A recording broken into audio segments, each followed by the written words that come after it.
વિજ્ઞાનાનંદ સ્વામી નિમાડ દેશમાં સત્સંગ વિચરણ કરાવવા પોતાના મંડળ સાથે ફરતા હતા અને મુમુક્ષુ જીવોને શ્રીહરિની ઓળખાણ કરાવીને પરમપદની પ્રાપ્તિની ઓળખાણ તેમજ પંચવર્તમાન દ્રઢ કરાવતા હતા. એક વખતે વિજ્ઞાનાનંદ સ્વામી ફરતા ફરતા નિમાડ દેશના દાંતિયા તાલુકાના સીતાપુર ગામે પધાર્યા.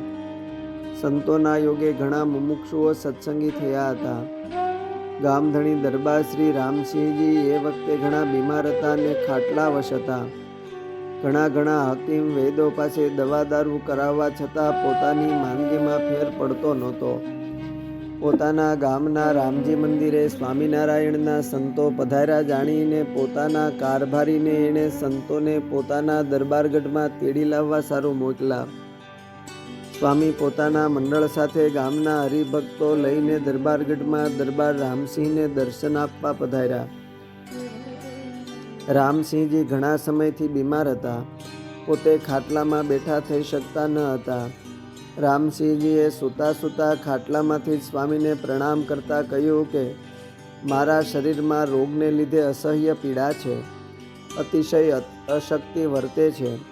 હું પથારીમાંથી બેઠો થઈ શકતો નથી. મને વૈદ્યોએ અસાધ્ય રોગના લીધે આખરીનામું આપી દીધું છે. આથી મને મનમાં એક પીડા હતી કે મારા મરતા પહેલાં આપ જેવા કોઈ મોટા સંતના દર્શન થાય તો સારું. આજે ભગવાને મને કૃપા કરીને ઘરે બેઠા એ યોગ કરી આપ્યો. આપ પધાર્યા એ મારા ઉપર બહુ મોટી મહેર કરી. આમ રામસિંહજી આંખમાં આંસુ સાથે હાથ જોડીને પ્રાર્થના કરતા રહ્યા. શ્રીહરિને અખંડ ધારી રહેલા એવા સદગુરુ વિજ્ઞાનાનંદ સ્વામી બોલ્યા કે જુઓ દરબાર, ભગવાન સર્વ કરતા હરતા છે. આપ જીવનમાં સત્સંગ ગ્રહણ કરીને ભગવાનનું ભજન કરો તો અમે ભગવાનને પ્રાર્થના કરીને તમને નવું જીવન અપાવીએ. આ સાંભળીને દરબાર રામસિંહજીને સ્વામીની વાતમાં વિશ્વાસ આવ્યો એટલે હાથમાં જળ ગ્રહણ કરીને સ્વામીના વચને વર્તવાની પ્રતિજ્ઞા કરી. સ્વામી ઠાકોરજીને જળ ધરાવીને પોતાની પૂજાની જોડીમાંથી સાકરની કણીઓ કાઢીને એ જળમાં ભેળવીને દરબારને ભગવાનને સંભાળતા થકા પીવા માટે કહ્યું.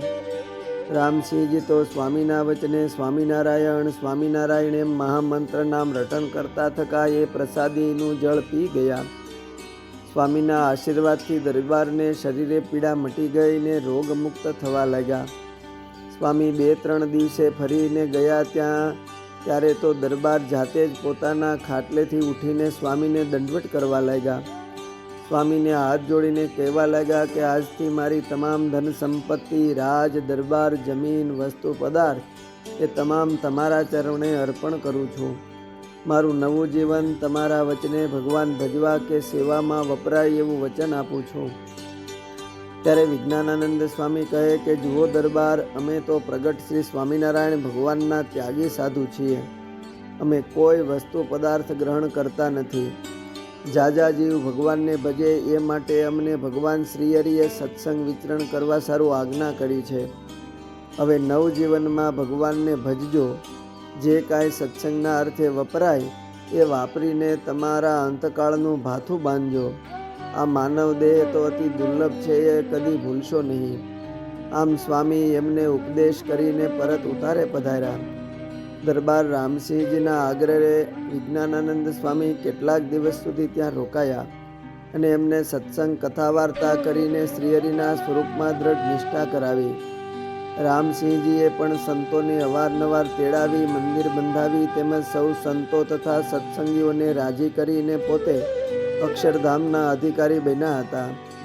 સદગુરુ નિષ્કુળાનંદ સ્વામીએ ભક્ત ચિંતામણી પ્રકરણ 126માં ચિંતવતા લખ્યું છે કે નકી ભક્ત નિમાડના જેના અતિ આકરાંગ, કરડા કઠણ વચન જેને શિષ્ય સાથે સતસંગ, સમજાવ્યા સમજે નહીં અતિ જડમતી અડબંગ, એવા દેશમાં અવતરી જેણે કર્યો સાચો સતસંગ, એવા જન પાવન ના કહો કે મન લખીએ નામ, લખવા લાલચ મુજને જેને મળ્યા સુંદર શ્યામ. અસ્તુ. જય સ્વામિનારાયણ. બ્રહ્મનિષ્ઠ સંતોમાંથી.